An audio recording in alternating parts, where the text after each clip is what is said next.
opportunity to finally light the lamp of knowledge and wisdom, may I request Pro-President Kavita Vadraj, City President Nehalal Kidwai, President-elect Pro Malvika Rai, and our senior past President Abha Dangiali to kindly join for the lighting of the lamp.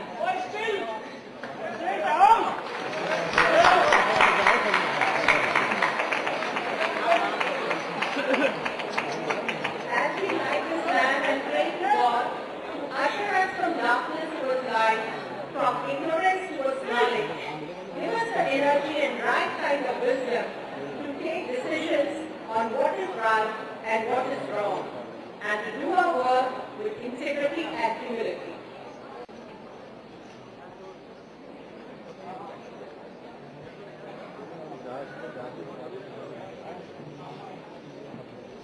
क्या कर रहे हैं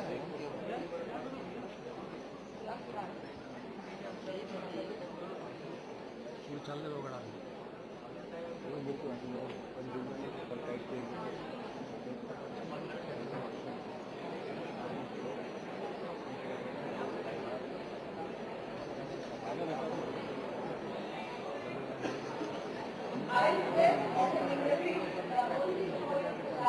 We would like to give you our traditional welcome by Kavita Vadraj by presenting a silk shawl to Narendra Modi.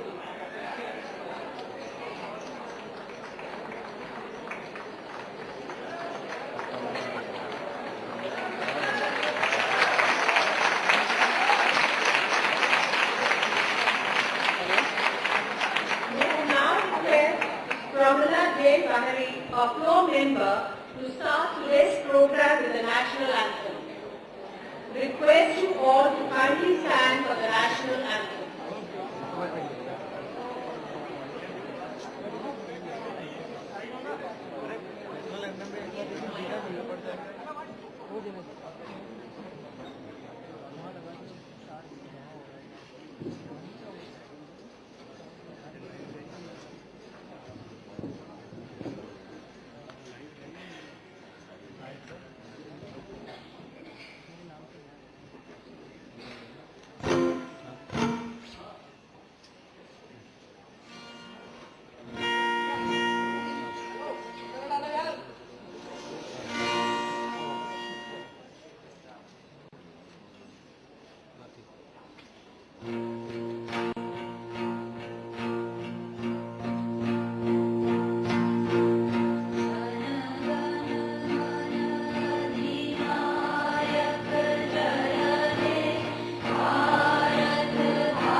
Naina Lal Kidwai, President Vicky, Excellencies, Ms. Malvika Rai, President-elect Flow, Dr. Manju Kalra Prakash, Executive Director Flow, ladies and gentlemen, and members of the press.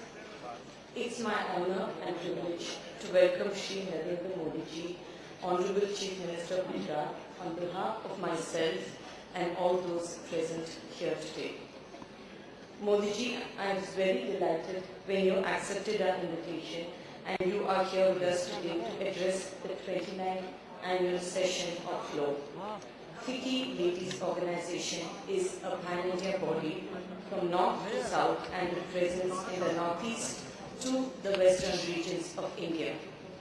FLOW is committed towards empowerment of women through entrepreneurship, development and professional excellence among women in the last 30 years of its existence. I would like to highlight some of the programs that have been done for the first time in FLOW. A charter of collaboration was signed with the Ministry of Women and Child Development, the National Mission for Empowerment of Women. 2 projects have been shortlisted under this collaboration, harnessing information technology towards empowering women in IT and promoting women entrepreneurship through market linkage at Shanti Niketan Khata Embroidery Cluster. An MOU has also been signed with UN Women with the objective to jointly work towards promoting the goal of gender equality and realize commitments made in international conventions towards this goal. The vision to expand the realms of FLOW turned into reality with the launch of the 10th chapter of FLOW at Bengaluru in November 2012. FLOW also delved into new realms as collaborations with various UN organizations like UNESCAP and UNDP to explore the possibilities of working towards the common goal of women empowerment. Modi ji, what we look forward to hearing from you today is your vision of India with special emphasis on women empowerment.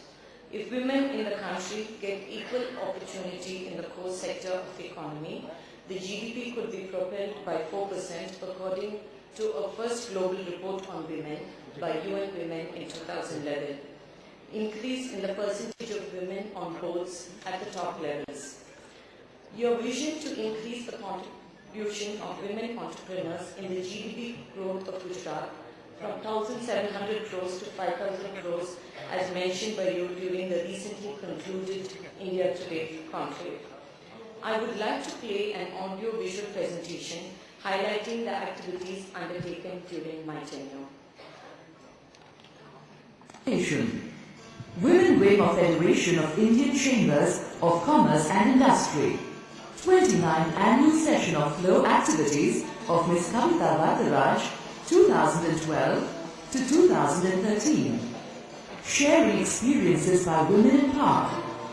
A panel discussion was held with Srimati Margaret Alva, Governor of Rajasthan, Srimati Sashi Tripathi of IFS, Srimati Shailaja Chandra, Chairperson of Review Committee, Delhi School Education Act, and Dr. Indu Shahani, Sheriff of Mumbai. FLOW 9th Chapter Launch. The chapter was inaugurated at Ludhiana by Ms. Ravi Singh, former State Information Commissioner of Punjab, face-to-face with government. Annual event of FLOW was organized and the panelists were Shri R. Srikumar, IPS Vigilance Commissioner, Shri Satyendra Garg, IPS Joint Commissioner of Delhi Traffic Police, and Mr. Nitin R. Gokran, IAS Joint Secretary, Ministry of Road Transport and Highways. CSR project launch at Shantiniketan. Sharing experiences by women in the arts. A panel discussion was held with Ms. Anjali Ella Menon, Ms. Akarna Kaur, and Ms. Neetu Sen. Survey on gems and jewelry sector. FICCI FLOW Cassie CWEC delegation to Mongolia. FLOW has joined delegation mounted by Cassie CWEC. Design Workshop. A workshop on interior design entitled Unleash the Designer in You was organized for the members. Seminar on addressing unemployment, poverty and inequality. The seminar was addressed by the South African Deputy Minister of Trade and Industry, Ms. Elizabeth Kabike. Interactive session with visiting delegates from Pakistan. Sharing experiences by women in media. A panel discussion was held with Ms. Sonia Singh, Editorial Director, NDTV, Ms. Sonal Kalra, Editor, HT City, Hindustan Times, and Ms. Shobna Menon, Senior Assistant Editor, Fortune India. 6th IWEC Awards 2012 Barcelona. 23 women entrepreneurs were recognized for their excellence in their respective fields from various countries, out of which 6 awards were nominated by CLO. Vicky CLO signs Charter of Collaboration with 2 government bodies. CLO has signed a Charter of Collaboration with the National Mission for Empowerment of Women, NMEW, and Ministry of Women and Child Development. CLO 10th Chapter Launch. The chapter was inaugurated by Ms. Kiran Mazumdar Shaw at the Hotel Oberoi, Bangalore. Women in the Business of Fashion. A panel discussion was held with Ms. Rita Beri, Ms. Rina Daka, Ms. Malvi Ramani, and Ms. Kavita Bharti. Industry Task Force on Safety of Women. Vicky and Flo have jointly set up a task force on women's safety. The task force is chaired by Mr. Siddharth Birla, Senior Vice President of FICCI. Emerging Women Corporate Directors Institute. A one-day workshop was organized under the FLO WCD affiliation at Mumbai. Interactive session on emerging cybercrime in our daily lives. The session was handled by Mr. Rakshit Tandon, cybercrime expert. National consultation on creating an enabling environment for women's entrepreneurship. FLO has undertaken a nationwide study in partnership with the United Nations Economic and Social Commission for Asia and the Pacific, UNISCAP, and Goldman Sachs, a 10,000 Women Initiative. FLO Annual Interstate Meet. The 2-day interstate meet was organized to celebrate the 10 years completion of FLO Mumbai chapter, which provided an opportunity for all members to network, collaborate, and share ideas with each other. Signing of MOU with UN Women. UN Women have signed an MOU with FLO to promote mutual goals of women empowerment. International Women's Day. An interactive session was organized with Ms. Naina Lal Kidwai, FICCI President, and Ms. Lizzie Grande, UN Resident Coordinator and UNDP Resident Representative. India Today Conclave. FLO was involved as a title partner with the India Today Group for the recently held India Today Conclave. 27th CASI Conference at Cebu City, Philippines. FLO led a business delegation for the conference hosted by Cebu Chamber of Commerce and Industry with the support of Philippines Chamber of Commerce and Industry. Networking and Fellowship Meet at Ahmedabad. A networking program for the members was hosted by Ms. Pooja Agarwal, immediate past chairperson of FLO Ahmedabad chapter, meeting with Sri Narendra Modi. Ms. Kavita Vadaraj, President of FLO, and Dr. Manju Kalra Prakash, Executive Director of FLO, had a courtesy meeting with Sri Narendra Modi, Honorable Chief Minister of Gujarat. Skills Development Workshop on Leadership and Entrepreneurship. A 2-day residential workshop on leadership and entrepreneurship skills development was organized at the campus of IIM Ahmedabad. Thank you.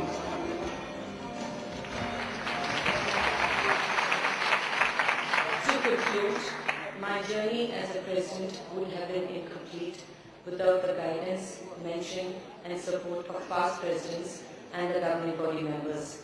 A special acknowledgement to my gurus, Kavita Dutt and Anuradha Goyal.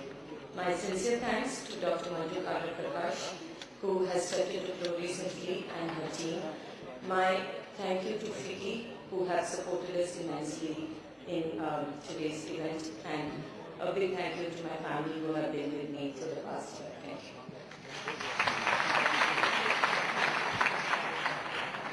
I just like to add on one thing more. What Big Flow does is that we recognize women achievers and give them awards, which we do across all our chapters.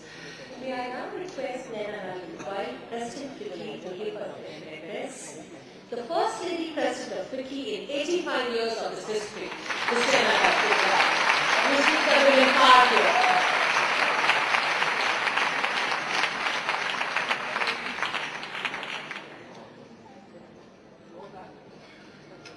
Respected Shri Narendra Modi ji, Ms. Kavita Vadraj, President FICCI Flow, Ms. Madhika Rai, incoming President FICCI Flow, past presidents of FICCI Flow and of FICCI, members of the media, ladies and ladies.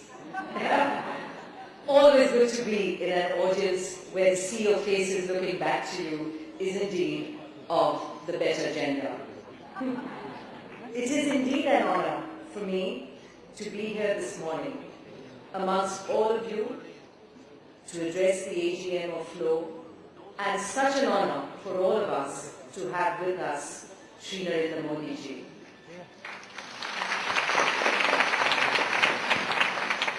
I do believe the significance and importance of the role of women in India and in society gets reinforced when leaders such as you, sir, accept with such alacrity and so quickly to be with us at events such as this today. So thank you for accepting this invitation.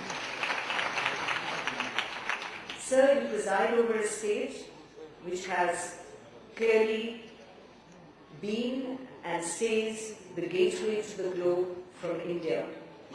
And in your words, to become the global gateway to India. You are a person whose mantra of leadership and success is teamwork. Sir, we are meeting at a time when the global economy is in the midst of turmoil. Our own economic activity has plummeted, export markets are shrinking, and I fear jobs will begin to shrink too. This present difficult situation is not something that we in India are facing for the first time. We know how to deal with adversity. And it is at times such as this that we have to rise to the challenges and with our collective endeavor, beat the crisis we face once again. And central to this, and hence the subject today, is unleashing the entrepreneur, which becomes a major building block for resurrecting growth.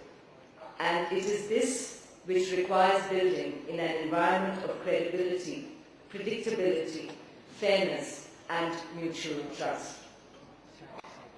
Sir, it is, we know, something you support, that it becomes important at times like this, that the political class at all levels exhibits strong resolve to ensure that this enabling environment for industry and for entrepreneurship indeed becomes central to all policy and action. And it is when entrepreneurs find themselves in an encouraging environment that they come forward and invest. And it is this that propels growth and leads to the generation of employment, which in our view must be an important objective for us over the next year and indeed going forward thereafter. Now, we are aware that the demographic window that is open to us, capitalizing on the demographic dividend, requires us to work on two planks: skill development and vocational training, and the second relates to creation of employment opportunities. Skilling people and providing jobs enables us to contribute towards nation building. And FICCI is working on skill development under the NSDC program for media and entertainment, agriculture, food processing, capital goods, and we will continue to identify new areas for skills and vocational building. And within this, women and skilling of women is an important national agenda. It is a very important FICCI agenda, as you have heard from FICCI Flow today. While growth in industry is important for generating employment, we cannot neglect agriculture, particularly where food inflation is such an issue. Here, the example of Gujarat is noteworthy, where you have created platforms that allow farmers to interact with scientists and technical experts, availing of inputs and information on all parameters. We need to improve the agricultural productivity of the country. We need to improve the logistics and the supply chains. And the encouraging results from some of these initiatives are indeed initiatives which we would like to see the country embrace.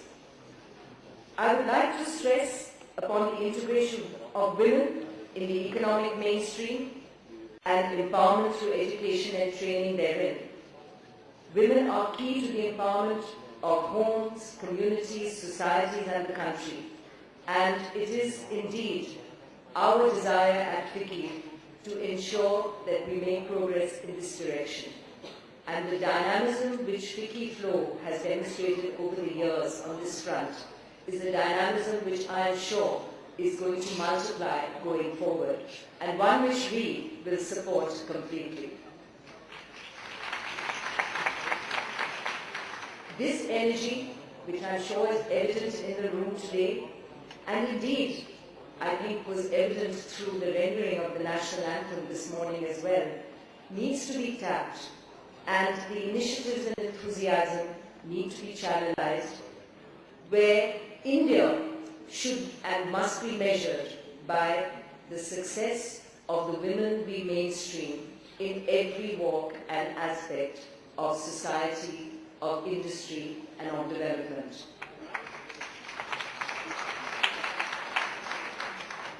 At FICCI, we realize the importance of these issues and have therefore developed dedicated teams of experts to work on these areas.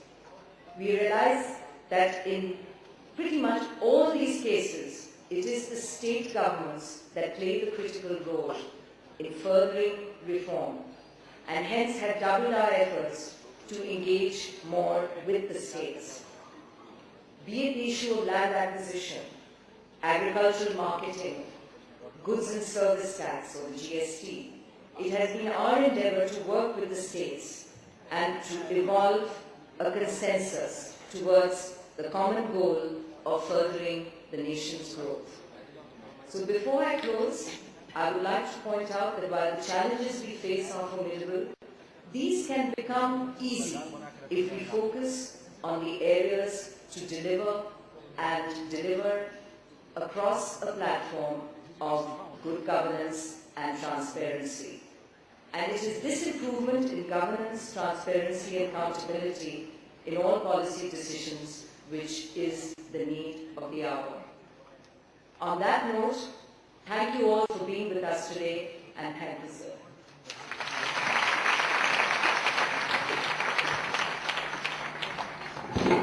The moment has come for which we all have been waiting. May I request the Honorable Chief Minister of Gujarat, Shri Narendra Modi ji, to share with us his inspiring views on how women today can play a more pronounced role towards nation building and be the drivers of enhanced growth. Shri Narendra Modi ji.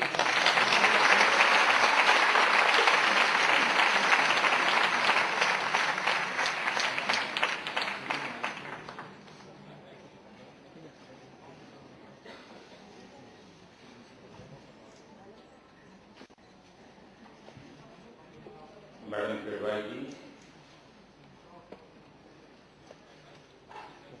अब flow का नेतृत्व जो करने वाली हैं वो मालविका जी,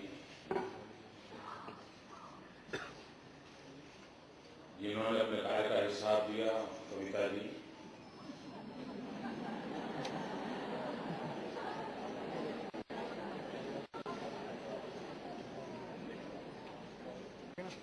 बहनों,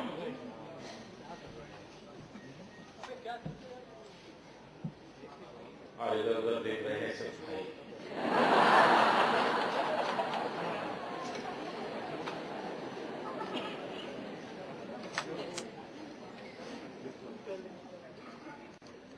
मैं सबसे पहले आप आपसे क्षमा मांगता हूं, क्योंकि कार्यक्रम की रचना शायद 11 को तय हुई थी और मुझसे भी आग्रह था कि मैं 11 को आपके कार्यक्रम में आऊं, लेकिन 11 से नवरात्रि का पर्व शुरू होता है और मैं उसमें जरा ज्यादा ही रहता हूं, उसके कारण मेरे लिए वो 10 दिन निकलना मुश्किल था। तो मेरे कारण आप सबने अपनी डेट बदली, आपको कष्ट हुआ, फिर आपने फीकी ऑडिटोरियम में कार्यक्रम रखा था।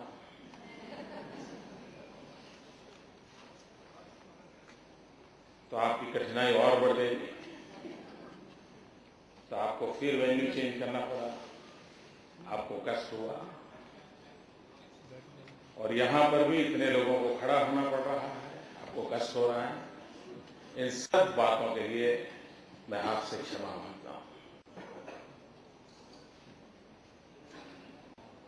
मुझे एक विषय, आज एक नया अनुभव हुआ इस बार, जो मैं शेयर करना चाहता हूं और हो सकता है कि मेरे भाषण में भी उन चीजों की कुछ झलक दिखेगी। शायद ये मेरा पहला प्रवचन ऐसा है। आप क्यों हंस रहे हैं?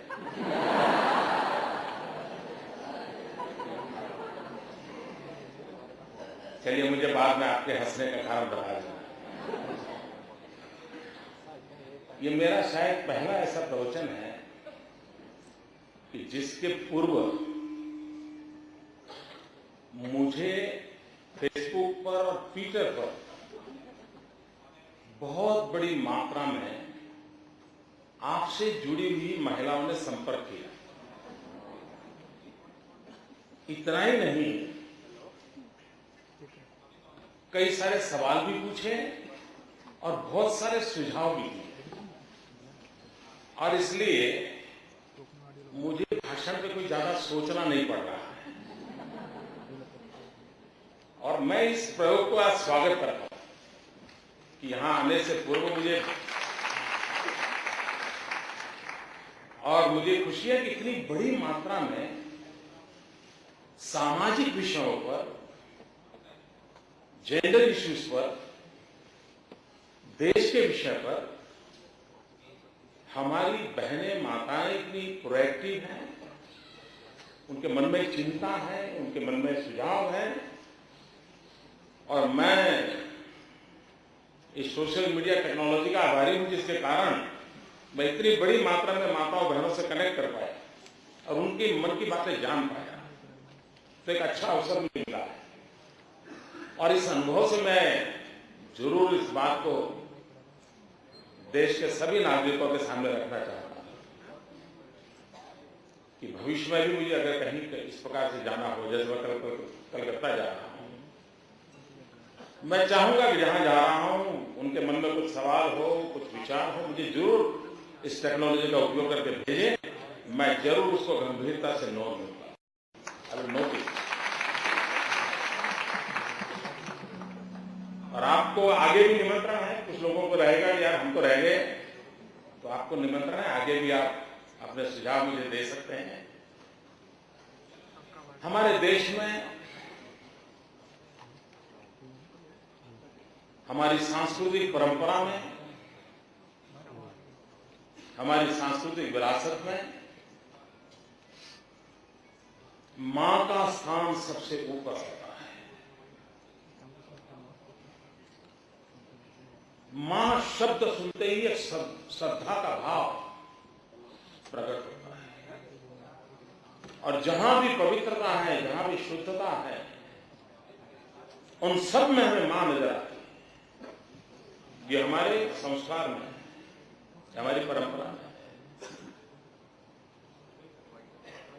अगर गंगा के प्रति हमारी श्रद्धा है तो गंगा को भी मां कहेंगे, भारत के प्रति भी श्रद्धा है तो भारत को मां कहेंगे।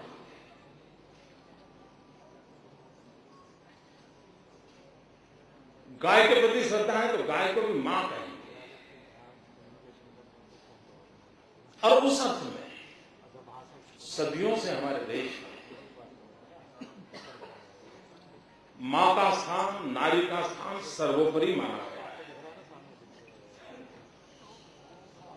और उसमें कोई दुविधा कभी नहीं रही। लेकिन हजारों 1200 साल की गुलामी के कालखंड में हमारे भीतर बहुत सी बुराइयां आई, बहुत सी कमियां आई और कमियां उस रूप तक आई कि 18वीं सेंचुरी में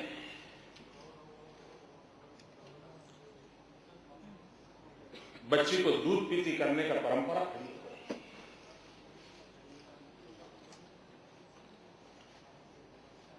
बच्ची के जन्म के साथ दूध के पतीले में उसको डुबो दिया जाता था, उसे मौत के घाट उतार दिया जाता था। और 18वीं सेंचुरी में तो सामाजिक कारण रहे होंगे, जो भी उन्होंने उस समय कारण दिए होंगे, लेकिन हम कल्पना कर सकते हैं ये यहां तक हमारी विकृति पहुंची। देश आजाद होने के बाद लग रहा था कि हम आधुनिक भारत की ओर आगे बढ़ेंगे।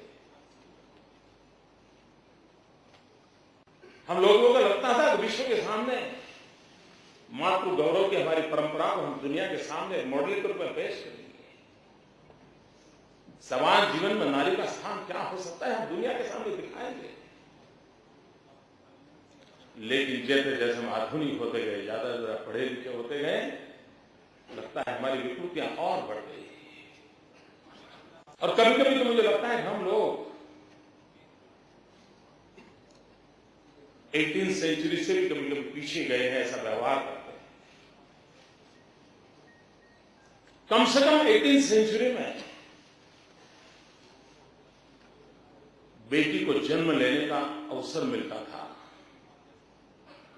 उसे सांस लेने के कुछ पल मिलते थे, उसकी जन्मदात्री मां को देखने का सौभाग्य मिलता था। पल दो पल क्यों न हो अपने रिश्तेदारों की ओर नजर करने का अवसर मिलता था और बाद में उसको मौत के घाट उतार दिया जाता था। लेकिन आज 21वीं शताब्दी में मां के पेट में ही बेटी को मार दिया जाए, बेटी होने वाली इसलिए गर्भपात हो,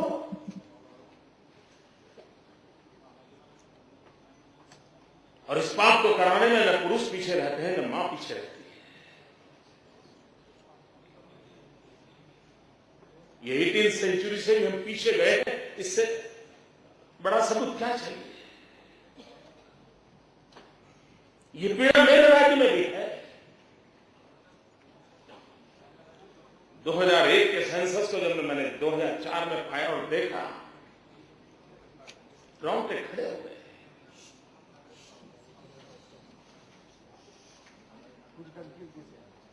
मीडिया भी साइलेंट प्लीज।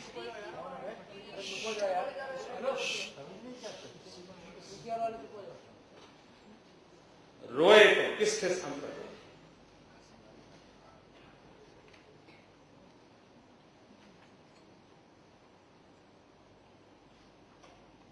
कहे तो किसको कहे?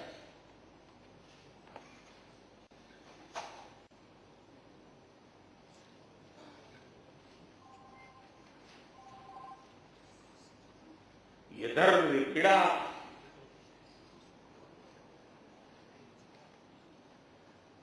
कि 21वीं सदी में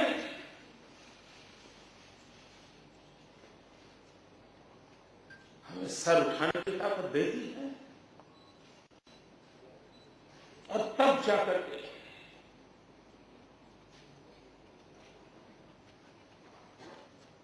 हमें आधुनिक हिंदुस्तान बनाना है। तो उसकी पहली शर्त है हमारी मातृशक्ति का गौरव, मां बहन की इज्जत, डिग्निटी ऑफ द वीमेन।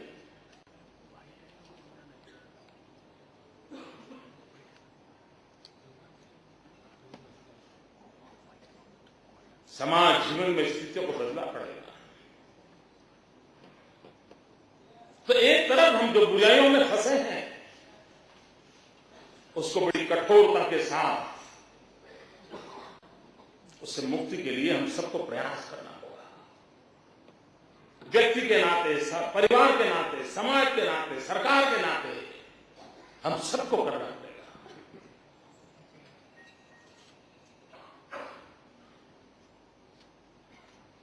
बेटे और बेटी के बीच भेद का समय वक्त पूरा हो चुका है।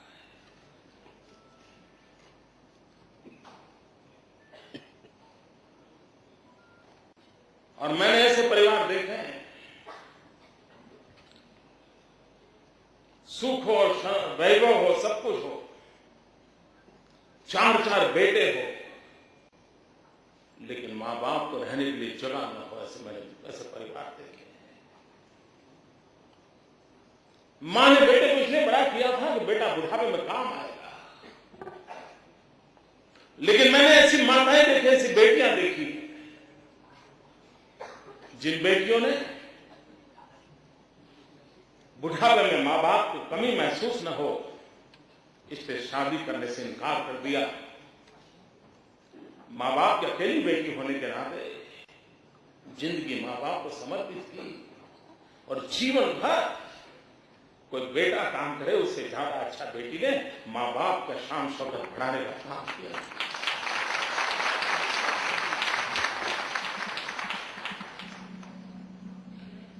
क्या समाज के नाते उस शक्ति को हम नहीं पहचानेंगे?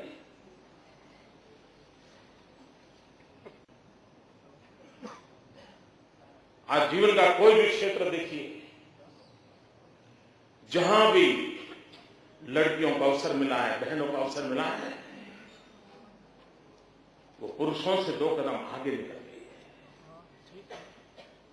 इस धरातल की सच्चाई को हमें स्वीकार करना होगा और एक समाज के नाते, परिवार की व्यवस्था के नाते हम सबसे पहले इस काम की ओर आगे बढ़ना होगा।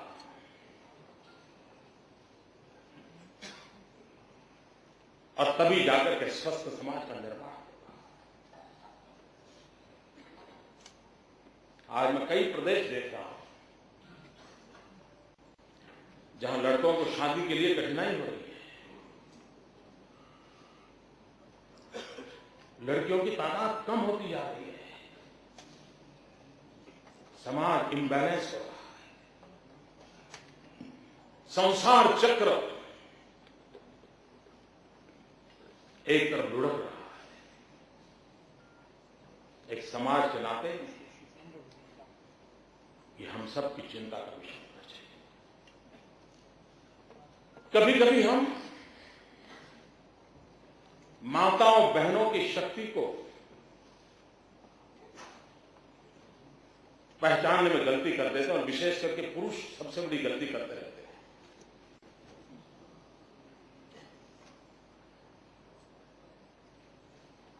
नारी एक शक्ति का धोत होती है, माता एक शक्ति का अंबार होती है। मर्दों की तरह वो रास्ते चौराहे पर अपनी मर्दानगी नहीं दिखाती है, वो शक्ति का संचय करती है और वक्त आने पर शक्ति का स्फोट होता है। हम व्यवहारिक जीवन में देखते हैं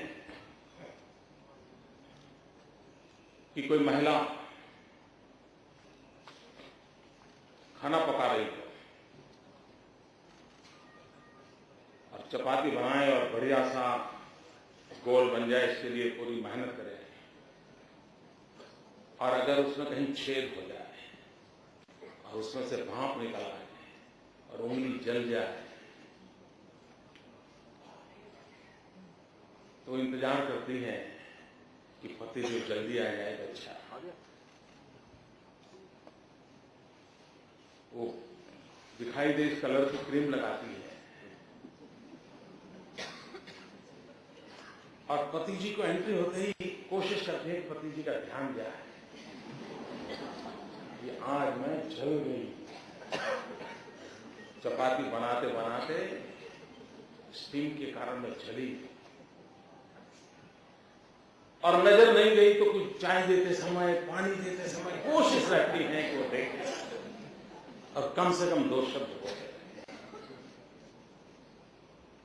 बार बार उसको फूंक लगाती है क्योंकि जली है। और पुरुष भी सोचता है कैसी है, चपाती बनाते बनाते इतनी सी भाप लग गई है 2 घंटे से, बस कभी एक क्रीम लगाती है कभी वो क्रीम लगाती है, फूंक लगा कैसी है। पति का भी व्यवहार अलग होता है और वो ये मान के चलता है कि महिलाएं भाप से भी झलते आए तो परेशान रहती है, ये उसकी सोच बनती है। लेकिन वही महिला बाजार में सेल लगा है, 20% डिस्काउंट का माहौल है, साड़ियां 20% डिस्काउंट से मिली हैं, भीड़ लगी है, साड़ी खरीद लेती है। वो भी बड़े मनोयोग से एक के बाद एक साड़ियां देख रही है और पता चलता है कि जिस मोहल्ले में वो रहती है वहां आग लगी है। सुनते ही वो सब छोड़ के भागती है। कितनी ही बढ़िया साड़ियां छोड़ के भागती है, कहां जाती है, जाकर भी देखते खुद का ही घर जल रहा है, तब वो चिढ़ती है मेरा बेटा अंदर है, मेरा बेटा अंदर है। अड़ोस पड़ोस के जो अपने आप को मर्द कहने वाले लोग पानी छिड़कते हैं, मिट्टी डालते हैं, वो चिल्ला रही है मेरा बेटा अंदर है। कोई हिम्मत नहीं करता है बच्चे को अंदर ले जाने के लिए। लेकिन वो मां जो भाप के कारण जलते हुए 2 घंटे तक फूंक लगाती रहती है, वो एक पल की परवाह किए बिना उस घर के अंदर कूद पड़ती है और अपने बच्चे को जिंदा लाने की कोशिश करती है। ये उसकी शक्ति है और जब तक उस शक्ति को हम स्वीकार नहीं करेंगे, जब तक उस शक्ति और सामर्थ्य को स्वीकार नहीं करेंगे, हम यानी खास करके पुरुष मन, समाज मन हमारी शक्ति के सामर्थ्य को नहीं जान पाएगा।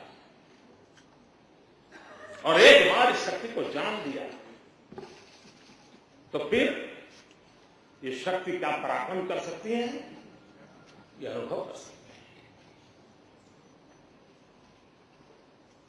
आज समाज में बदलाव आया है। कोई भी लड़का शादी के लिए जाता है तो वर्किंग वुमेन की पहली खोज करता है भाई कुछ कमाई धमाई है। पहले जमाना था यार घर के बाहर जाना नहीं है, आज वक्त बदल रहा है। लेकिन वो सिर्फ आर्थिक हितों के काम नहीं बनना चाहिए, वैचारिक प्रतिबद्धता के आधार पर बनना चाहिए कि दोनों को समान हक मिलेगा और तभी तो डिग्निटी बनी रहेगी। उसी प्रकार से एम्पावरमेंट ऑफ वुमेन की हम बात कर रहे हैं। यहां एक विषय है एंटरप्रेन्योरशिप का। जब तक हम एम्पावर नहीं करेंगे तब तक एंटरप्रेन्योर की संभावनाएं कम है। एंटरप्रेन्योर की पहली शर्त है एम्पावर। हमने एम्पावर करना होगा। भूकंप के बाद मुझे गुजरात जाना हुआ मुख्यमंत्री के रूप में। हमने एक छोटा सा निर्णय किया। हमने निर्णय किया कि सरकार की तरफ से जो भी मकान हम बना करके भूकंप पीड़ितों को दे रहे हैं, वो सारे मकान उस परिवार की प्रमुख महिला के नाम दिए जाएंगे। और बाद में हमने सरकार में नियम बना दिया। बाद में हमने सरकार में नियम दिया, सरकार की योजनाओं के जो भी इस प्रकार से स्थायी संपत्ति देते हैं, उसकी पहला नाम उसकी मालिक का महिला के नाम पर रहेगा, बाद में पुरुषों का मिल जाएगा। और ये देखिए अभी यहां जो बैठे हैं उनको शायद इस बात की अनुभूति नहीं होगी। आज भी आप लाखों घरों का सर्वे कर लीजिए, परिवार में महिला के नाम कोई प्रॉपर्टी नहीं होती है। या तो पति के नाम पर होती है, या पिता के नाम पर होगी, या पुत्र के नाम पर होगी। और जरूरत पड़ेगी ट्रांसफर करने की तो उसी चैनल पर ट्रांसफर होगी, इधर तो कहीं जाने नहीं। और कभी संकट आए तो महिला जाएगी कहां? बैंक से अगर लोन लेकर के मान लीजिए वो कुछ करना भी चाहती है तो प्रॉपर्टी कुछ नहीं इसके पास। हमने एक छोटा सा निर्णय किया। हमने कहा कि जो भी महिला के नाम से प्रॉपर्टी लेंगे उनको स्टैंप रजिस्ट्रेशन फी हम माफ कर देंगे।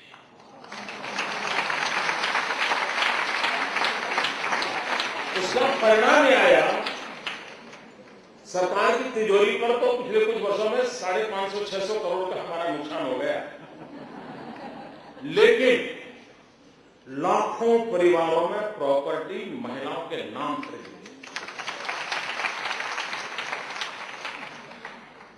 और एक बात सही है, अगर आर्थिक सामर्थ्य होगा तो निर्णय में भागीदारी होगी, आर्थिक सामर्थ्य नहीं होगा तो निर्णय में भागीदारी नहीं होगी। कभी कभी मुझे लगता है कि बच्चे को स्कूल भेजते हैं और पति का नाम, पिता का नाम लिखा जाता है। क्या कभी सोचा बच्चे का जन्म होता है तो 9 महीने तक परेशानी मां झेलती है, पैदा होने के बाद रात दिन सोना छोड़ करके उसकी देखभाल करती है, बच्चा भूखा है तो मां खा नहीं सकती है, लेकिन वही बच्चे को स्कूल भेजे तो मां होने की चीज है।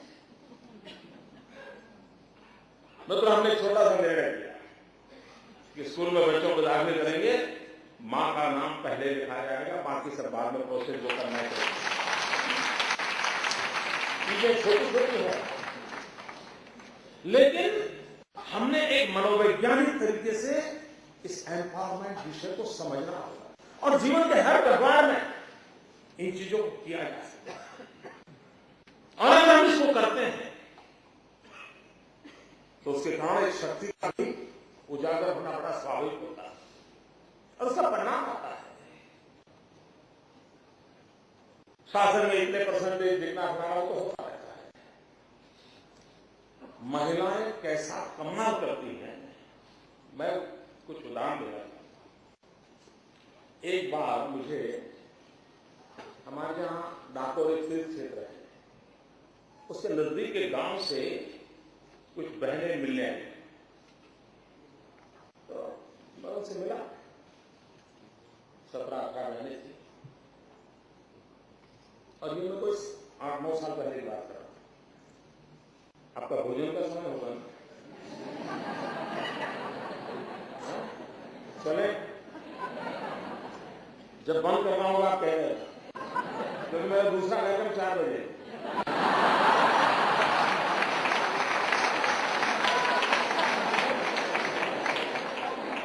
और मेरे कारण माताएं बहनें भूखी रहे वो ठीक नहीं। वो बहनें मुझे मिल आई कि उस गांव ने एक बढ़िया निर्णय किया। ये रिजर्वेशन सिस्टम के कारण उस गांव में पंचायत के प्रमुख के नाते उस समय महिला की बारी थी, तो नेचुरल कोर्स में कानून महिला गांव की सरपंच बनने वाली थी। लेकिन गांव ने निर्णय किया कि भाई अगर एक बहन सरपंच बनने वाली है और 1/3 बहनें जीत करके आने वाली है, क्यों नहीं इस बार 5 साल के लिए सारा कारोबार महिलाओं को दिया जाए। और हैरानी की बात है, किसी पुरुष ने चुनाव में अपना नामांकन नहीं भरा। वो पुरुषों को बधाई दो। सभी महिलाओं का बॉडी बना, एक भी पुरुष नहीं। वो मुझे मिलने आई बहनें और उन्होंने कहा कि हम सब बहनें हैं जो गांव को चलाने वाली है और हम आपके पास आए। तो मुझे लगा कि चलो इस बड़ी बातें करें। मैंने उनसे पूछा, गांव की बहनें थी, जैसा हम गांव हमारा देखते हैं उसी प्रकार के हमारी कोई ज्यादा पढ़ी लिखी भी बहनें नहीं थी, ज्यादा कोई बहन की तरह साथ में आके पढ़ी होगी। मैंने कहा बताइए आप कि मन में क्या है, क्या करना चाहते हैं गांव के लिए। शायद मुझे ये प्रश्न मैंने हिंदुस्तान में किसी भी कोने में राजनेताओं को पूछा होता, मुझे शक है शायद मुझे जवाब न मिलता जो उन बहनों ने मुझे दिया। उन्होंने कहा हमें 5 साल का अवसर मिला है, हम कुछ ऐसा करना चाहते हैं कि हमारे गांव में कोई गरीब न रहे। क्या एजेंडा है साहब। मैं इतना प्रभावित हो गया उन बहनों से कि गांव में काम करना तो क्या करना है। बोले साहब हम कुछ इकोनॉमिकल एक्टिविटी करना चाहते हैं, कुछ ऐसा करना चाहते हैं गांव में कोई गरीब न रहे। मैं समझता हूं कि इससे बड़ा कोई एजेंडा नहीं हो सकता। गांव के लोगों के मन में आए, बाकियों का जो हो, मैं ये कुछ करना चाहता हूं। खैर उन महिलाओं से बात करने से मुझे मन में विचार आया, क्रेडिट गोज टू उन माताओं को, और हमने सरकार में एक योजना बनाई कि जो गांव चुनाव में सभी महिलाओं को पसंद करेगा उस गांव को स्पेशल स्टेटस देंगे, स्पेशल ग्रांट देंगे। और आप माताएं बहनें, आप जान करके खुशी होगी, देश के लोग मेरे से सुन रहे खुशी होगी, मेरे गुजरात में 300 से अधिक गांव ऐसे निकले जिन्होंने पूरा कारोबार माताओं के हाथ में दिया।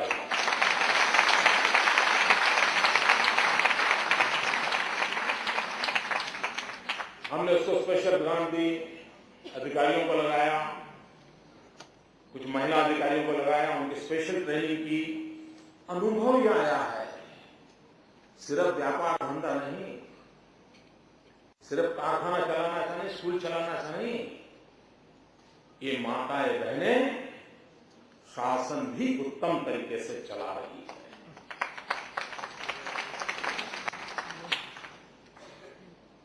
उस गांव के लोगों का विश्वास बना है। अब कुछ गांव ऐसे हैं कि जिन्होंने दूसरी टर्म भी यही किया। अब ये अपने आप में आज के युग में, जब मेरे गुजरात में तो एक एक गांव के पास पहले तो बेचारे को ध्वजवंदन करना हो तो झंडा लाने का खर्चा भी सरपंच को अपनी जेब से करना पड़ता था। एक जमाना था अपने। आज गांव को हमारे यहां साल भर में 2-5 करोड़ रुपए की ग्रांट, ये तो रूटीन है। उसके बावजूद भी वहां के नेतृत्व के लोग इसके लिए तैयार हो, ये अपने आप में बहुत बड़ी बात है। भाई बहनों, कभी कभी चलता है भाई एंटरप्रेन्योरशिप के लिए कोई ट्रेनिंग हो, कोई फाइनेंशियल अरेंजमेंट हो, लेकिन हमें कई ऐसे उदाहरण मिले कि जिन उदाहरणों में हमें ध्यान में आएगा कि हरेक के अंदर एंटरप्रेन्योरशिप की क्वालिटी इनबिल्ट होती है।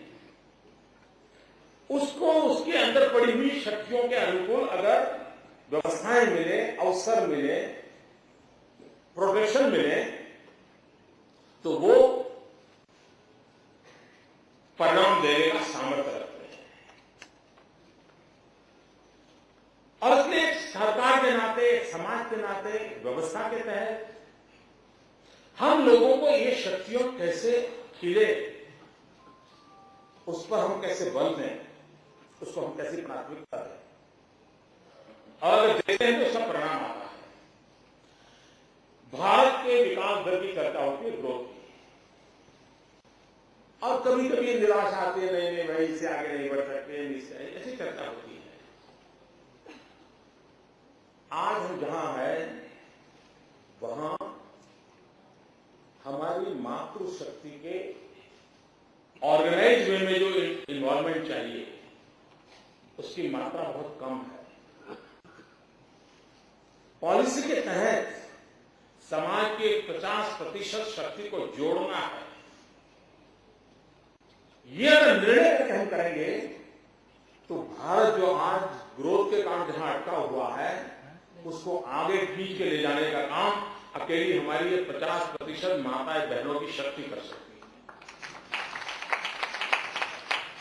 ये हमारी विकास यात्रा में उनको हिस्सेदार बनाना पड़ेगा, उनको जोड़ना होगा, और जोड़ते हैं तो परिणाम आता है। और पश्चिम के लोगों की सोच है कि भारत में महिलाएं यानी घरेलू होती हैं और कोई काम धाम नहीं होता। मैं पश्चिम की सोच से सहमत नहीं।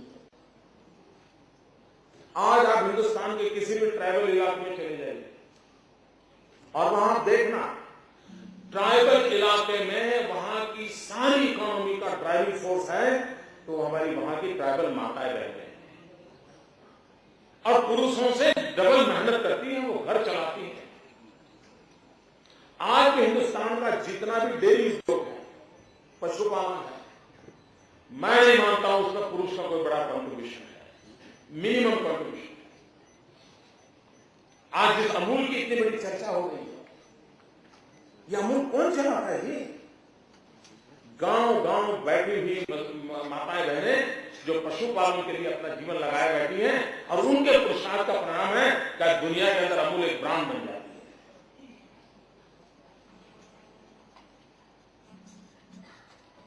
है। इसका मतलब यह नहीं है कि भारत में महिलाएं आर्थिक विकास यात्रा में नहीं है, नहीं, ऐसा नहीं है।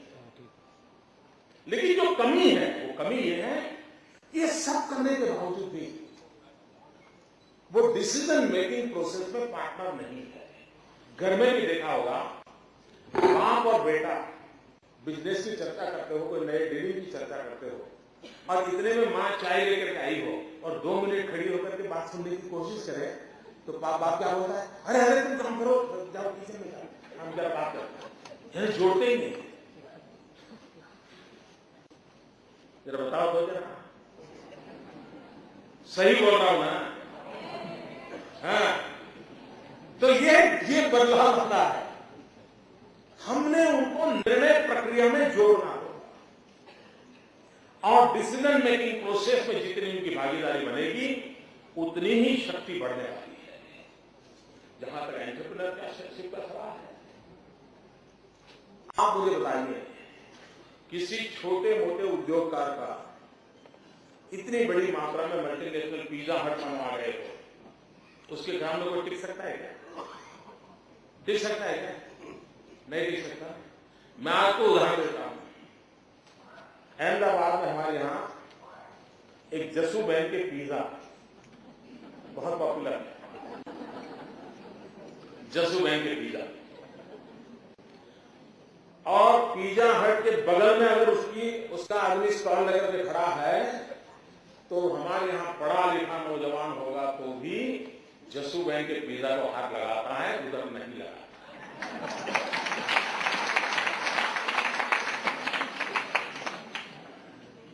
अब आज क्या होगा, मीडिया के लोग अहमदाबाद जाएंगे,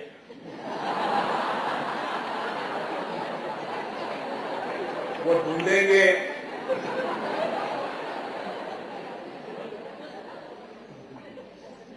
ये जसू बहन भी वो कलावती जैसा तो नहीं है।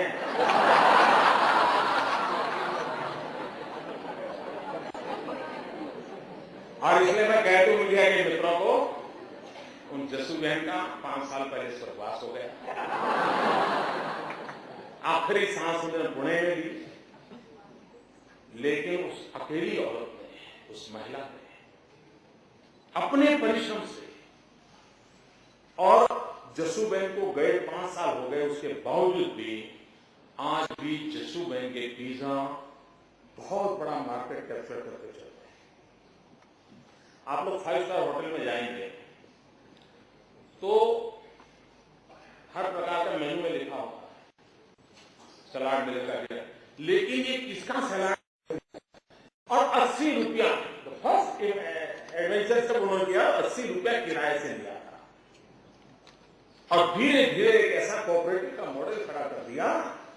आज लिज्जत पापड़ अरबों खरबों रुपयों के बिजनेस में लगे, अरबों खरबों के, और सब कुछ महिलाओं के द्वारा चलता है। एंटरप्रेन्योरशिप का ये मॉडल है जिसको हम देख सकते हैं कि कैसे करते हैं। कोई एक जसू बहन हो, परिवार में संकट आया, अपने जिम्मेवारी उठाई, जिम्मेवारी को निभाया। बीच में एक टीवी सीरियल आई, मैंने पूरा देखा है लेकिन मोटा मोटा मैं समझता हूं शायद उसी पर थी, मेरी गलती हो जाए तो क्षमा करना, क्योंकि मेरा उस विषय में ज्ञान बहुत कम है। लेकिन इंदु बहन के खाफरा, हाँ शायद वही टीवी सीरियल ऐसा ही कुछ था। एक विधवा महिला अपने बच्चों की पढ़ाई के लिए गुजरात में एक खाने की रोटी का एक प्रकार है, सूखी रोटी का खाकर, आजकल तो पूरे देश में पॉपुलर हो गया है। वो इंदु बहन ने अपने बलबूते पर उस काम को उठाया। अब उन्होंने, उनके बच्चों ने चलाया है, पढ़े लिखे बच्चे हैं लेकिन उस काम में लगे हैं, और आज वो इस क्षेत्र में, यानी खाद्य पदार्थों के क्षेत्र में उन्होंने अपना एक नाम कमा लिया। अगर एक बहन समय के कारण कुछ काम शुरू करती है लेकिन किस प्रकार से कर सकते हैं इसका हम निर्णय देख सकते हैं। कभी कभी जो न्यू एवेन्यूज की बात होती है, कैसे प्रोफेशनलिज्म आ रहा है, किस प्रकार से काम आगे बढ़ रहा है, हम बारीकी से देखें तो हमें उसमें से प्रेरणा मिलती है। और ये सरकार नहीं कर रही है, मैं जो बोल रहा हूं उसमें न नरेंद्र मोदी का कोई रोल है न गुजरात सरकार का कोई रोल है। मैं सिर्फ ये माताओं बहनों की ताकत का ही वर्णन कर रहा हूं। उन्हीं के भरोसे होता है और उन्हीं के अपने पुरुषार्थ से होता है। सरकार एक फैसिलिटी के नाते काम करती है, एम्पावर करने के लिए कुछ नीति नियमों को जरूर बढ़ाती है, लेकिन समाज इस शक्ति को पहचानती है और उस शक्ति के भरोसे पर उसको आगे बढ़ाने का प्रयास करती है। एक ऐसा एवेन्यू मुझे नजर आ रहा है, जैसे आप में से अधिकतर महिलाएं खेती से जुड़े हुए, इसलिए मैं आप ही को एड्रेस करते समय कहना चाहूंगा, आपके परिवारजन कोई कोई उद्योग व्यवसाय में होंगे, आप भी हो सकते हैं इस पर, और आपके इस व्यवसाय के कारण आपके परिवार की एक पहचान भी बनी होती है। और आपकी इंडस्ट्री का कोई भी ब्रोचर देखोगे, कंपनी का कोई भी ब्रोचर देखोगे, तो आपने देखा होगा कि फर्स्ट 2-3 पेज, पहले 2-3 पन्नों पर कंपनी क्या सोशल काम करती है उसका वर्णन होता है। किसी गरीब की सेवा करते होंगे, छोटा अस्पताल चलाते होंगे, कोई स्कूल, वो सब पहले कंपनी अपना 2-3 पेज में वो देती है। बाद में जाकर के उनकी प्रोडक्ट क्या है, फाइनेंशियल सिचुएशन क्या है, वो सारी बातें आगे के पेज में।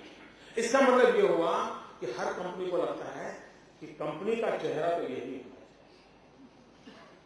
अगर ये हमारी जितनी 100 करोड़ से ज्यादा बिजनेस करने वाली जितनी कंपनियां हैं, और आजकल तो नियम है, कुछ पैसे कॉर्पोरेट सोशल रिस्पॉन्सिबिलिटी के रूप में खर्च करना होता है, इनकम टैक्स के कारण उसको लाभ होता है, और सभी कंपनियां उस CSR को फायदा देते हैं।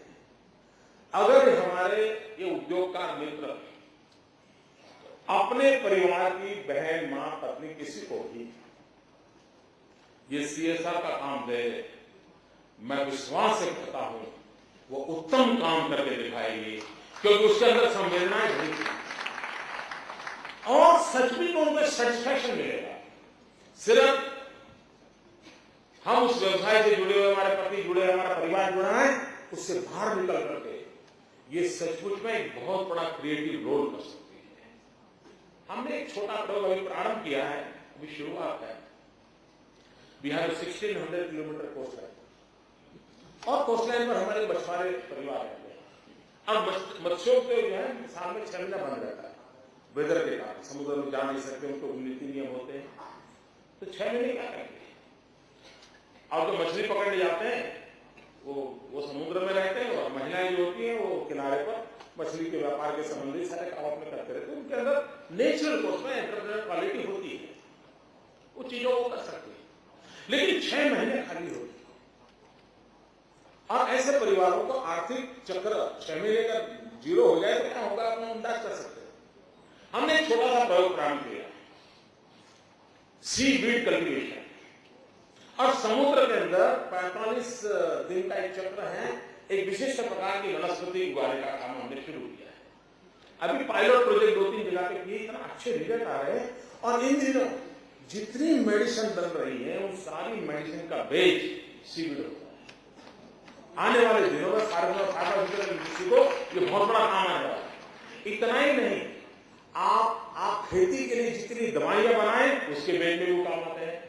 फर्टिलाइजर के साथ एडिशन कोई चीज देनी है तो उसी का जो पानी काम आता है। यानी इतनी मल्टीपल यूटिलिटी है। एक ऐसा एवेन्यू है जो सिर्फ महिलाएं चला रही है, जहां हमने मॉडल शुरू किया है महिलाओं के माध्यम से हो रहा है।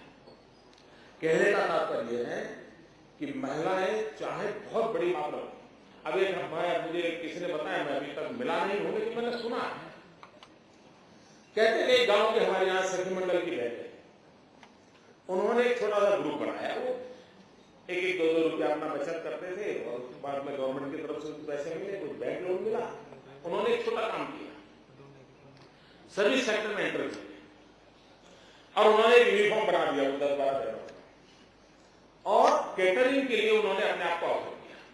वो बना नहीं सकते, लेकिन कहीं पर समारोह है तो सिर्फ टेबल पर खड़े रह के परोसने का काम शुरू किया उन्होंने। सिर्फ परोसने का काम शुरू करने के कारण जिस व्यक्ति के यहाँ ये समारोह है उसके खर्च में 30-40% कटौती होगी, वो वेस्टेज बंद हो गया। ये परोसने वाली बहनें ढंग से यूनिफॉर्म में होने धीरे धीरे उनको अच्छी क्वालिटी का काम भी आ गया, उन माताओं बहनों की आर्थिक लाभ हो गया। चीज छोटी है, देखिए मैं छोटी छोटी बातें इसलिए बता रहा हूं कि समाज का बहुत बड़ा तबका है माताओं बहनों का, 50% हर एक के लिए कुछ न कुछ काम हो सकता है। जिन लोगों ने महात्मा गांधी जी का जीवन देखा होगा, महात्मा गांधी के जीवन में एक गंगा मां का जिक्र आता है, और मैं चाहूंगा आप में से कोई अगर समय मिले तो गंगा मां के संबंध में जरूर पढ़ना चाहिए। 19वीं सेंचुरी के उत्तरार्ध में ये गंगा मां विधवा हुई। उस समय के रिवाज ऐसे थे, छोटी आयु में शादी होती थी, 14 साल की उम्र में विधवा हो गई। आप कल्पना कर सकते हैं उस युग में, आज से यानी 19वीं शताब्दी के आखिर में, पूरी 20वीं शताब्दी चली गई, 21वीं शताब्दी है, विधवा हुई महिला का जीवन कितना कठिन हुआ होगा। ये गंगा मां समाज के नियमों को अवहेलना न करते हुए भी खुद को आगे उठाया, पढ़ाई की, कुछ कपड़े बनाना, इन सारे कामों में अपने लगी, अब जीवन गर्व से जी रही। गांधी जी अफ्रीका से आए थे, उनको गंगा मां का पता, महात्मा गांधी गंगा मां को मिल गए और गंगा मां के जीवन को, उनके काम को समझा। उन्होंने रिक्वेस्ट की गंगा मां साबरमती आश्रम में आए और जो काम कर रही है साबरमती आश्रम में शुरू हो। और आज जिस स्पिनिंग मिल की हम चर्चा करते हैं, चरखे की चर्चा करते हैं, मित्रों गांधी को ये चरखा लाने का, देने का काम गंगा मां ने किया। 19वीं शताब्दी के उत्तरार्ध की एक विधवा महिला,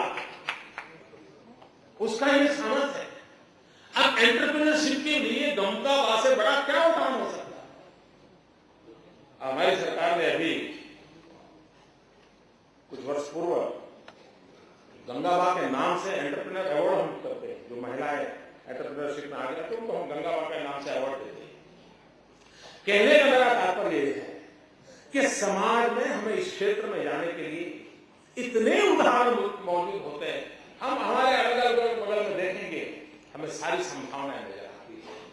हमें एक माहौल बनाने की आवश्यकता है, हमारी शक्ति को राष्ट्र के विकास के अंदर जोड़ना। अगर हम इस माहौल को बनाते हैं तो हम इच्छित परिणामों को प्राप्त कर सकते हैं। देश को आधुनिक बनाने में ये एक शर्त रहने वाली है कि आधुनिक भारत में हमारी माता और बहनों का नेतृत्व कैसा होगा, किस प्रकार से समाज के सभी क्षेत्रों में मां बहनों की शक्ति काम लगेगी। अगर इस दिशा में हम बढ़ावा देते हैं, मुझे विश्वास है कि हम भारत के भाग्य को बदलने में हमारी मातृशक्ति का सामर्थ्य देश को आगे बढ़ाने में काम आ सकता है। आप सबके बीच में जाने का अवसर में मिला। मालविका जी आने वाले दिनों में इस कार्य को संभालने वाली हैं, मेरी उनको शुभकामनाएं हैं और एक सुझाव भी है। क्या फिक्की और फ्लो की तरफ द्वारा एक अच्छी एडिटोरियल टीम बना करके, रिसर्च टीम बना करके एंटरप्रेन्योरशिप क्षेत्र में महिलाओं ने कैसे कंट्रीब्यूट किया है,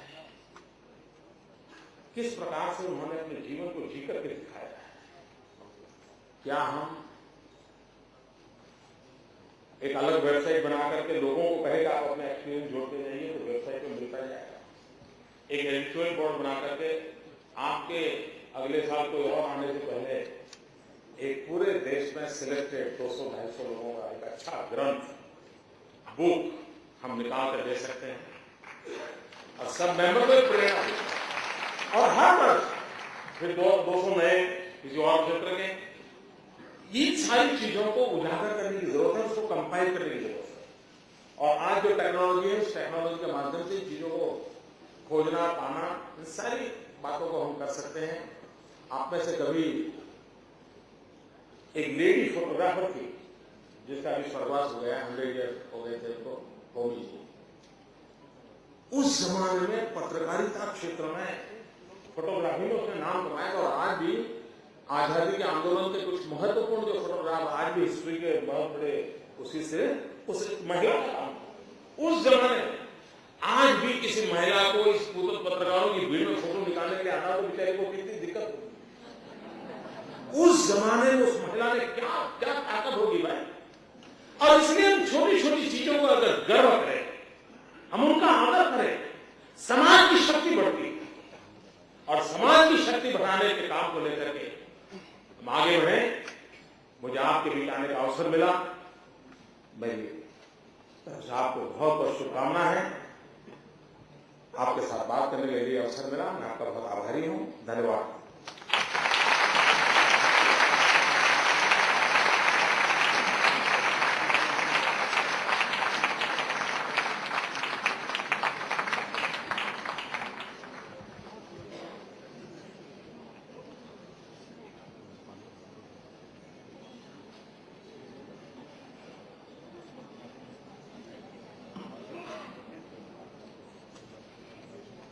Modi ji has kindly agreed to take a few questions from our members. May I request you to keep your questions brief and to the point. Kindly raise your hand and we will have the microphone to you. Please introduce yourself and say the name of your chapter. As a moderator, मैं आपसे एक question पूछना चाहूँगी पहले। आप इतनी strong personality है and you are so discipline, आपका वीकनेस क्या है?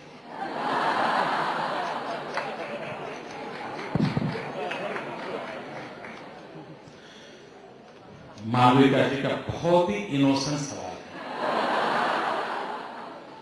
मेरा बिजनेस क्या है? यही ना?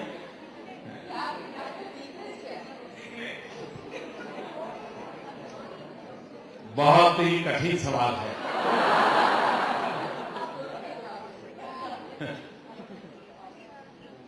उन्होंने पूछा आपकी बिजनेस क्या है? कोई मनुष्य पूर्ण नहीं होता है। हर एक के भीतर कुछ न कुछ कमियां होती है। कमियां मुझ में भी है। जो एक सामान्य मनुष्य में कमियां होती हैं, वो सारी कमियां मुझ में है। लेकिन मुझे ऐसे संस्कार मिले हैं जिन संस्कारों ने मुझे सिखाया है कि आप अपने गुणों के आधार पर चलने की कोशिश करो। धीरे धीरे धीरे कमियां पीछे छूटती जाएगी, गुण आपका ड्राइविंग फोर्स बनेगा। और दुनिया में भी जो सबसे अच्छे व्यक्ति हैं, उनमें भी कुछ न कुछ बुराइयां हैं। और जो सबसे बुरे व्यक्ति हैं, उनमें भी कुछ न कुछ अच्छाइयां हैं। लेकिन वो अच्छे इसलिए हैं कि उन्होंने अच्छाइयों के सहारे जीना पसंद किया। वो बुरे इसलिए हैं कि उन्होंने बुरे से सहारे चलने का प्रयास किया। मेरा सौभाग्य रहा है, आप जैसे स्वजन मुझे मिले हैं, जिसके कारण मैं बुराइयों से बच करके अच्छाइयों के सहारे चलने की कोशिश करता हूं। दूसरी बात है, किसी इंसान के लिए अपने आप का इवैल्यूएशन करना सरल काम नहीं, मुश्किल काम। खुद अपनी कमियों को ढूंढ पाए, समझ पाए, इतनी ऊंचाई कहां भगवान ने दी है। तो बहुत सी ऐसी कमियां होगी जो मुझे भी नजर नहीं आती होगी, हो सकता है आपको नजर आती होगी। तो मेरा फेसबुक, ट्विटर आपको समर्पित है। मुझे खुशी होगी, मैं बताता हूं जी, खुशी होगी अगर हमें कोई बताता है मोदी जी महिलाओं के कार्यक्रम में आए, ऐसे कपड़े पहन के क्यों आए, कोई और पहन के आते। अब ये अच्छा है, सुझाव है।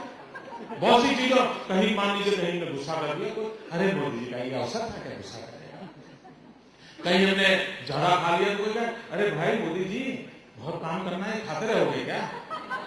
तो कुछ दोस्त लोग बताते भी हैं, लेकिन फिर भी मेरी आपसे प्रार्थना है ऐसी कोई बात आपके ध्यान में आए, मैं इजीली अवेलेबल हूं सोशल मीडिया में, आप मुझे मेरा ध्यान आकर्षित करें और मुझे आशीर्वाद भी दें। आप माताएं हैं, आप मुझे आशीर्वाद भी दें ताकि जिस कमी को आपने मुझे दिखाया है उस कमी से अपने आप को मुक्त करने की दिशा में मैं सही दिशा में चलूं।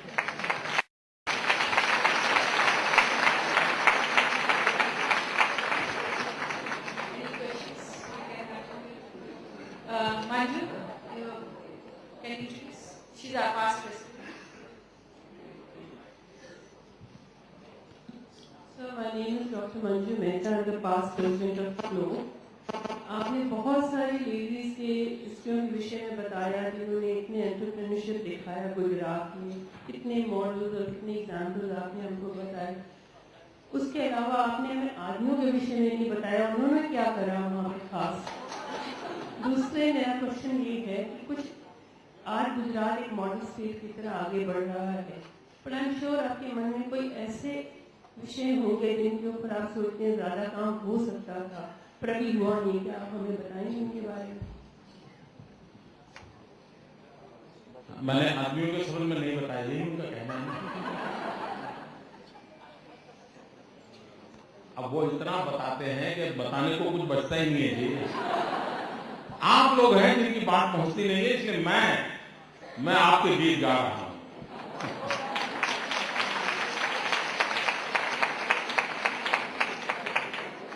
देखिए समाज में हर एक का योगदान होता है।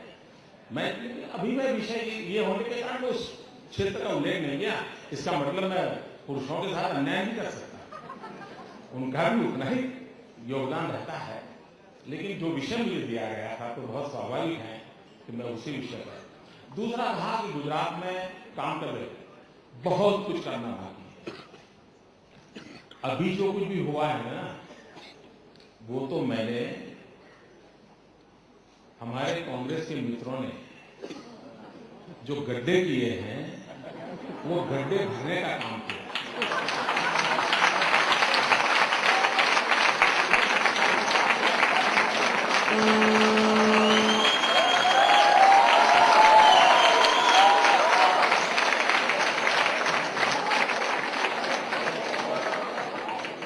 अभी हम लेवल प्ले फील्ड पे लाए हैं। इतनी मेहनत के बाद आप कल्पना करिए कि कितने भयंकर घंटे करके गए होंगे।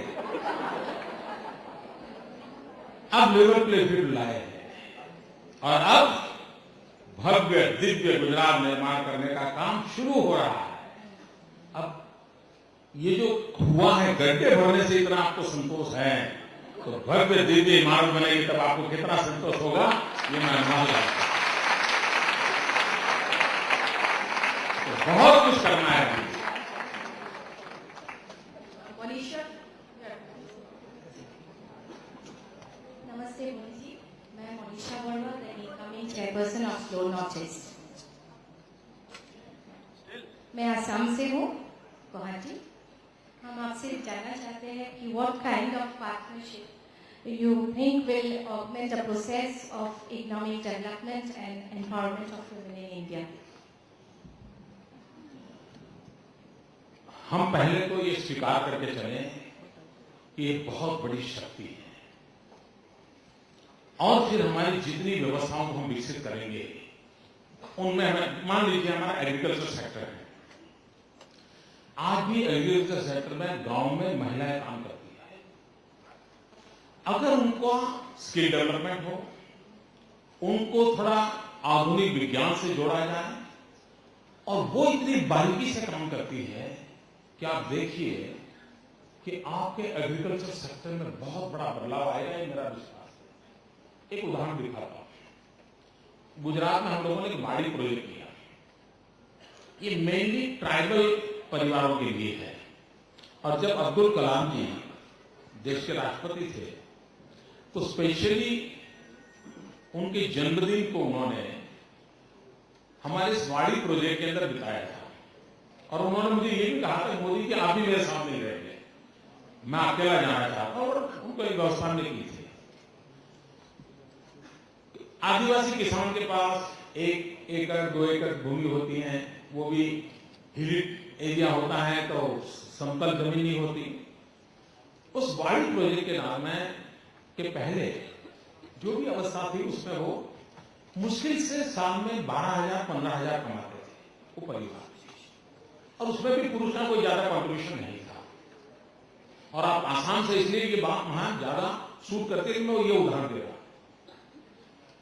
हम लोगों ने इस वाड़ी प्रोजेक्ट में इन महिलाओं को ट्रेनिंग दी, और धीरे धीरे अच्छी खेती कैसे हो सकती। आपको आनंद होगा कि भूमि उतनी ही है, लेकिन वो काजू की खेती करने में लगे, और आज जो 10-12 हजार रुपये मुश्किल से कमाते थे वो 1.5-2 लाख कमाते हैं। और आज मुंबई के बाजार में ये हमारे वाड़ी प्रोजेक्ट के द्वारा मेरी ट्राइबल बहनों ने जो काजू की खेती की है, वो काजू पैकेट बनकर के बिक रहे हैं, और वैल्यूएशन का काम उन्होंने किया है, चेन बनाई है पूरी, पैकिंग कर करके वो बेचते हैं और कमाते हैं। हमारे यहां दाहोद डिस्ट्रिक्ट है, दाहोद डिस्ट्रिक्ट पूरा ट्राइबल बेल्ट है। वहां पर गुजरात के अंदर खेतर शब्द है, जहां फार्म के लिए गुजराती शब्द है खेतर। कोई भी कहेगा क्या कहां गए, खेतर में गए, खेती करने गए, जिसको हमारे खेत बोलते हैं हिंदी में। लेकिन वो एक डिस्ट्रिक्ट ऐसा है कि पिछले 10 साल में वहां खेत शब्द निकल गया है, वो फुलवाड़ी शब्द बोलते हैं। तुझे कहां गए, तो बोले फुलवाड़ी गए। क्यों? तो उन बहनों ने फूलों की खेती में इंटरेस्ट लिया, और आज तो दुनिया भर से वो भांति भांति के फूल लाते हैं, और मुंबई में उन्होंने अपना मार्केट खड़ा कर दिया है। वो फूल वहां करते हैं, मुंबई में बिक्री हो, इसके लिए वो चिंता करते हैं। यानी पहले भी खेती में थे, लेकिन अपग्रेडेशन हुआ, वैल्यूएशन हुआ, वो परिवर्तन आ रहे हैं। आज हिंदुस्तान का एजुकेशन एंड हेल्थ सेक्टर करीब करीब माताओं के हाथ में है। आप अगर टीचर्स कॉन्फ्रेंस करें तो पुरुषों के लिए रिजर्वेशन रखना पड़ेगा, ये 10 सीटें पुरुषों के लिए, बाकी पूरा हॉल महिलाओं के लिए होता है। यानी ये चीजें, इन चीजों को हम जहां जैसी अवस्था है, अगर हम उसको योजना करें।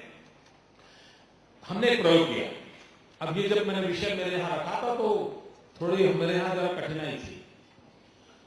हमने कहा भाई गिर लायन हमारा जो फॉरेस्ट है, हम टूरिज्म को बढ़ावा देना चाहते हैं, क्या फॉरेस्ट के बीट गार्ड लड़कियां हो सकती हैं? अब मुझे कल्पना करो, शेर के बीच में रहना है, जंगल में रहना है, और रास्ते आते जाते शेर मिलते रहते हैं वहां, और वहां बीट गार्ड गर्ल हो सकती है। मैंने विचारा, मेरे सारे अफसर तिल मिलाए, साहब ये क्या कर रहे हो?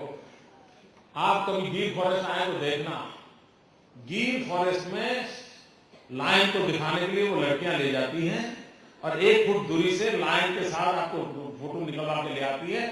ये इनका सामर्थ्य है। और वहां जो भी आते हैं वो शेर को तो देख के प्रभावित होते हैं, लेकिन ज्यादा उस लड़की को देख करके प्रभावित होते हैं। उनको आनंद होता है कि मेरे हिंदुस्तान के अंदर कोई बच्ची ऐसी है जो शेर दिखाने के लिए शेरों के बीच घूमती है। ये चीजें बहुत बड़ा प्रभाव पैदा करती है, और इसलिए बड़ी कुशलता के साथ हम जोड़ सकते हैं।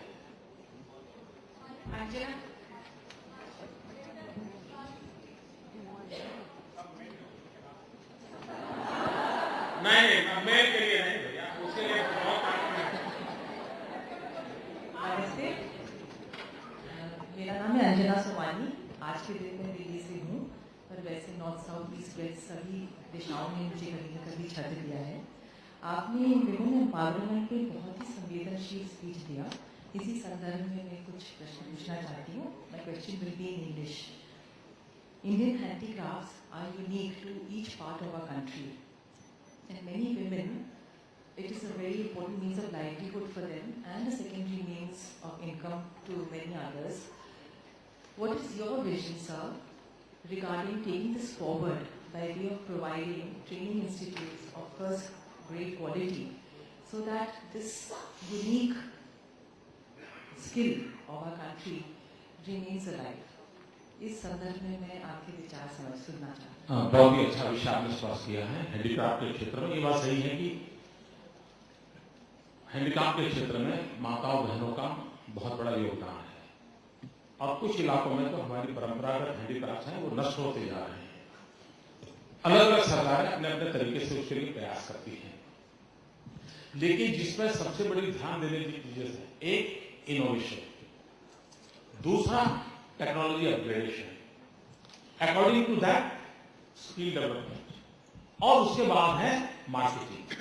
आज क्या होता है, कुछ लोगों को समाज की सेवा करने का मन करता है, तो एक बड़ा परिवार का घराना होता है, वो इस प्रकार से उनसे माल ले लेते हैं और वो फिर एक अपना बड़ा शो करके बेचते हैं, लेकिन वो उनके तक पैसे जाते नहीं है, वो पैसे बीच में ही जो माल खरीदने की जिनकी ताकत है उनके पास है। और इसलिए सबसे बड़ा काम है, और आज जब टेक्नोलॉजी अवेलेबल है, B2G, उस पर हम कैसे जाए, B2B कैसे चले जाए हम, और कुछ भारत सरकार ने भी उसमें प्रयास किया है, स्टेट गवर्नमेंट ने किया है, वेबसाइट ऑलरेडी अवेलेबल है। हिंदुस्तान में भांति भांति कितने प्रकार के क्राफ्ट और अवेलेबल किस इलाके में, उनके पास कैसे पहुंच सकते हैं, कैसे हम ऑर्डर बुक कर सकते हैं, तो एक व्यवस्था इन दिनों विकसित हुई है। लेकिन फिर भी गांव तक, गरीब तक ये कैसे पहुंचे, एक बात। और दूसरा, हम लोगों ने प्रयोग किया रणोत्सव का। कच्छ के रण में आप में से मेरी आपसे निमंत्रण है, कभी फिक्की की मीटिंग जब हमारा रणोत्सव हो तो वहां कीजिए, बड़ा टाइम शेड्यूल बना। दुनिया में चांदनी रात में व्हाइट डेजर्ट देखना वो अपने आप में बहुत बड़ा नजारा है। जो आनंद आपको चांदनी रात में ताजमहल देखने का आता है, उससे भी अद्भुत परमात्मा का रूप देखने का अवसर मिलता है। और वो पाकिस्तान की सीमा का आखिरी गांव है, और रेगिस्तान होने के कारण वहां के लोगों की जीवन में कला बहुत, यानी उनकी रगों में कला है, उसके कारण वहां हैंडीक्राफ्ट भी है। उस हैंडीक्राफ्ट को पहले मार्केट नहीं था, लेकिन रणोत्सव के कारण, टूरिज्म के कारण ऑटोमेटिक इसको लाभ मिला। और मित्रों, आने वाले दिनों में दुनिया में टूरिज्म का $3 ट्रिलियन का बिजनेस पड़ा हुआ है, $3 ट्रिलियन। और जब टूरिज्म का बिजनेस होता है तो उसमें हैंडीक्राफ्ट मार्केटिंग अपने आप जुड़ जाता है। हम इन चीजों को अगर बढ़ावा देते हैं तो मुझे विश्वास है कि हम बहुत बड़ा परिवर्तन ला सकते हैं।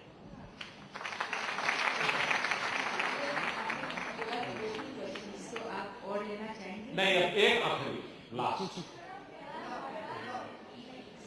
प्लीज, आप बैठिए, बहनों के लिए प्लीज आप बैठिए। Honorable Chief Minister, I am Neeta Bushra, Vice President of FLO, and I belong to FLO Jaipur chapter. My question to you is, what would you do about the reservation bill, which is still pending in the Parliament? When will you come to that sector? Thank you.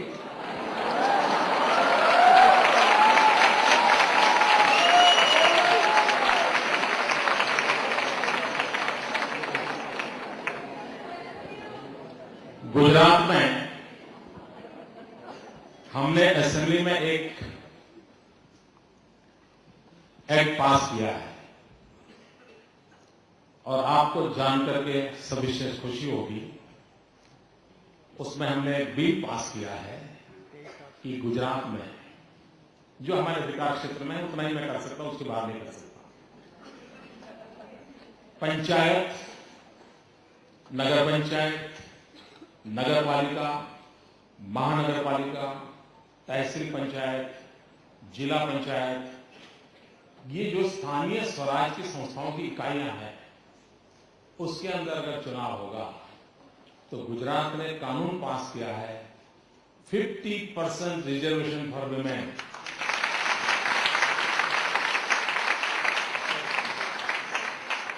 लेकिन लागू नहीं कर पाया, क्योंकि हमारे governor साहब ने उस बिल को रोक के रखा है। और मेरा दुर्भाग्य है कि महिला गवर्नर होने के बावजूद भी वो अटका पड़ा है। मैंने कहा भागीदारी बढ़े, इसलिए हमको दो प्रकार से काम करना पड़ेगा। एक, कानूनी व्यवस्था हो जिसको पूरी ताकत से लागू करना चाहिए, और दूसरा, माहौल ऐसा बनाए कि अपने बलबूते पर भी जीत करके अपनी संख्या बढ़ाए। दोनों चीजें करनी पड़ेगी, दोनों करनी पड़ेगी तो अपने आप में होगा। एक छोटा सा विषय आखिर में कह करके मैं अपनी बात समाप्त करना चाहता हूं। मैं समझता हूं सवाल काफी हो गए, आप बैठिए आराम से। आपको नया दायित्व मिला है तो आपको साल भर खड़े रहना है।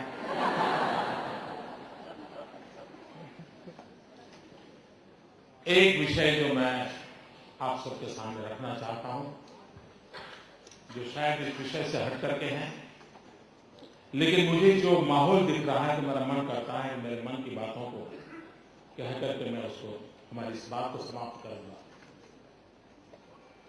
इस समाज जीवन में हम जो कुछ भी हैं, जहां भी हैं, वो सिर्फ अपने कारण नहीं है। समाज का, देश का, प्रकृति का, परमात्मा का, हर एक का कोई न कोई कंट्रीब्यूशन है, तब जाकर हम यहां पहुंचे। और इसलिए ईश्वर ने हमें जो शक्ति दी, सामर्थ्य दिया हो, अवसर दिया हो, अवस्था दी हो, अगर मैं